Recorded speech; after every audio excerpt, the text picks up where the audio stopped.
Tersangka kasus pembunuhan berencana terhadap Brigadir J, Putri Chandrawati telah menjalani pemeriksaan kedua di Barreskrim Polri, Jakarta Selatan pada Kamis 1 September 2022. Putri diperiksa penyidik selama 11 jam dan dicecar sebanyak 23 pertanyaan.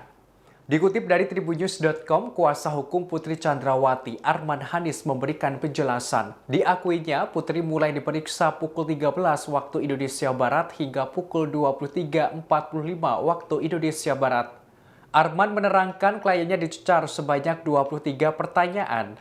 Ia berujar pemeriksaan kali ini adalah konfrontir soal keterangan tersangka. Hal ini terkait insiden yang terjadi di rumah Magelang, Jawa Tengah hingga di Jalan Saguling, Jakarta Selatan.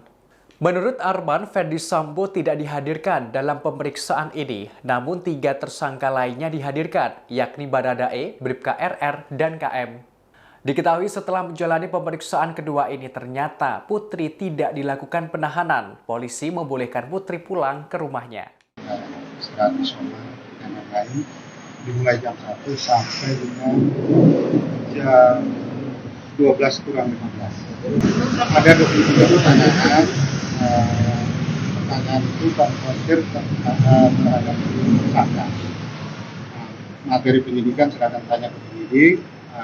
Intinya jadi hari ini kita ucapkan terima kasih banyak juga kepada penyidik maupun teman-teman media yang sudah menunggu. Penyidik juga menjalankan tugasnya dengan baik, pemeriksaan berjalan dengan lancar.